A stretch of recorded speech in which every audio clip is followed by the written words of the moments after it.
Hello everyone, welcome back to Geet classes. So student, कैसे हैं आप लोग? आई होप आप लोग अच्छे होंगे, अच्छे से पढ़ाई कर रहे होंगे।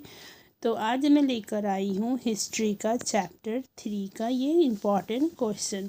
तो चलिए आज से क्लास स्टार्ट करते हैं।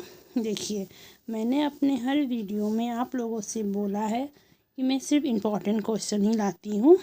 ठीक है, तो चलिए आज से क्लास स्टार्ट करते हैं।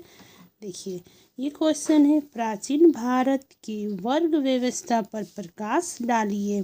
ठीक है, ये हर बार पूछा जाता है और ये इम्पॉर्टेंट है, तो आप लोग अच्छे से पढ़ लीजिएगा। अब एग्ज़ाम को आप लोगों को ज़्यादा दिन नहीं है। अगर आप लोगों को कोई भी क्वेश्चन चाहिए, क्वेश्चन का आंसर चाहिए, नोट्स चाहिए, तो कमेंट में लिख दीजिएगा कि मैम मुझे ये क्वेश्चन का आंसर चाहिए, या किसी भी सब्जेक्ट का चाहिए, कोई भी चैप्टर का, तो कमेंट कर दीजिएगा।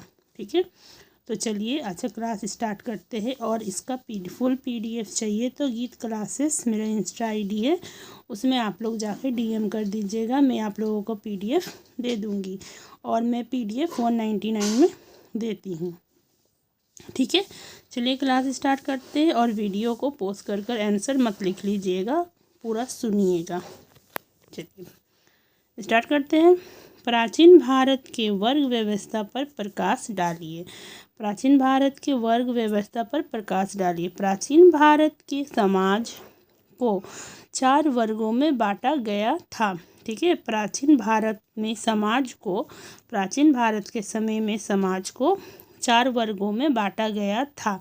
ब्राह्मण, क्षत्रिय, वैश्य और शूद्र माना जाता है।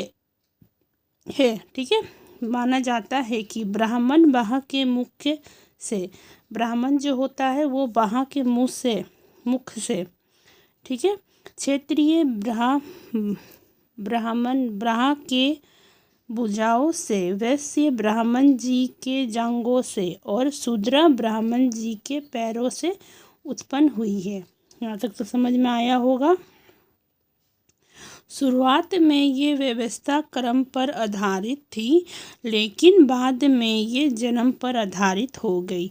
शुरुआत में ये व्यवस्था जो था ये क्रम पर आधारित था, लेकिन बाद में ये जन्म पर आधारित हो गया। जात जो बटा है ना, वही है। ठीक है, तो देखिए मैं फिर से एक बार रिपीट करती हूँ, कैमरा बहुत ही हिल रहा है। प्राचीन भारत के समाज को 4 वर्गों में बांटा गया था। ठीक है, प्राचीन भारत को हम लोग का समाज में 4 वर्गों में बांटा गया था।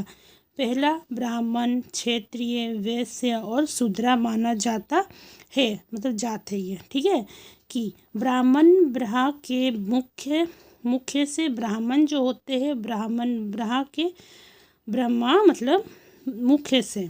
ठीक है, क्षत्रिय ब्राह्मण जी के भुजाओं से और वैश्य ब्राह्मण जी के जांघों से, और शूद्र जो होता है वो पैरों से उत्पन्न हुआ था।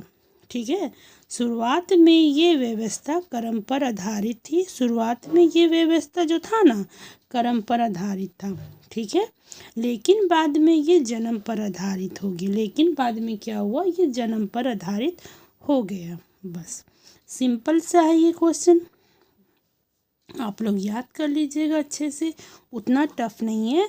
और हाँ, अपना ओन वर्ड में लिखिएगा प्लीज़। आप लोग रटिएगा नहीं, रटा नहीं जाता है। रटने से क्या होता है ना, अगर हम लोग बीच में अगर भूल गए तो हम लोग लिख नहीं पाते आगे। आप लोग समझ के लिखिए, अपना खुद का नोट्स बनाइए और ये समझिए और नोट्स बना लीजिए और उसको याद कर लीजिए और अच्छे से एग्ज़ाम दीजिए। अगर इस चैप्टर का आप लोगों को फुल PDF चाहिए तो इंस्टा ID में मेरे को कमेंट कर दीजिएगा कि मैम इसका फुल PDF चाहिए चैप्टर 3 का हिस्ट्री में, तो मैं 199 में आप लोगों को दे दूँगी। ठीक है, ओके बाय, मिलती हूँ मैं नेक्स्ट वीडियो में। Please like, share and subscribe my channel.